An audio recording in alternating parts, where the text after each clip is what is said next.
Nagpasundo sa amin si Tita Shi sa Marikina. Sakto, andito pala ang sikat na Adores Bake Shop. Ito lang naman yung nagka-trending, blockbuster sa pila dahil sa mura at masarap na toasted siopaw at mini donuts. Ang kanilang store ay matatagpuan sa gilid ng Marikina Public Market sa kahabaan ng Sumulong Highway. Sakto din, pagdating namin, hindi pa masyado mahaba ang pila. Since nasa kabilang side kami, tumawid muna kami ni Lucas. Napakaswerte nga naman kasi hindi pa ganun kahaba ang pila, iilan pa lang. So nung pumila na ako, nag-iisip na ako ano ba yung pwede naming orderin. Abay pagsilip ko sa likod, ay haba na nga talaga ng pila. Totoo ang chismis, pinipilahan talaga ito, wala na nga madaanan. Ito nga pala ang presyo ng kanilang toasted siopaw. 15 pesos ang isa. May dalawang flavor, asado, tsaka ube cheese. Tapos meron silang milky donuts. 8 pesos ang isa, may assorted flavor, 90 pesos isang box. At ang sikat na classic cheese donut na 9 pesos ang isa, 90 pesos naman ang isang box. Malapit na tayo guys, ako na next sa pila. So meron nga pala silang GCash. Saktong-sakto kasi wala kaming dalang cash ni Lucas, pero meron kaming GCash. So ayan, umorder ako ng tigi isang box, isang milky cheese donut at isang assorted donut. Sayang wala silang asado na siopaw. Kaya ube cheese na lang yung in-order ko, 3 peraso.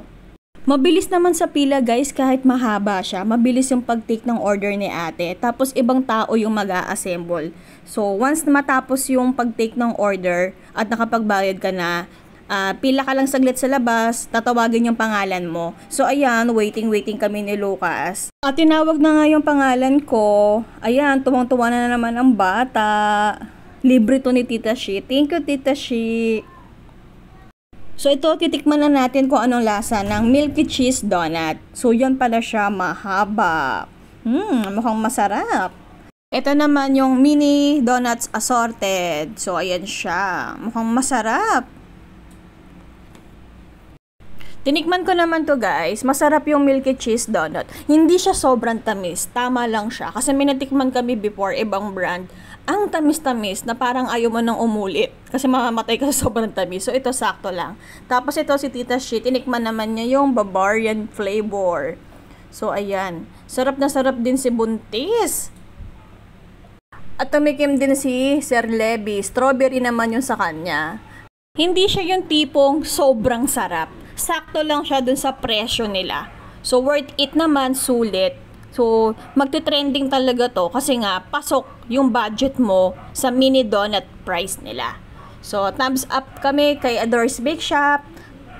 10/10 ang aming rate. At ito nga pala yung ube cheese toasted siopaw. Napakasarap nito guys. Kitang-kita nyo naman yung cheese and ube na nasa loob. So, yun lang naman po. Thank you for watching. Bye-bye!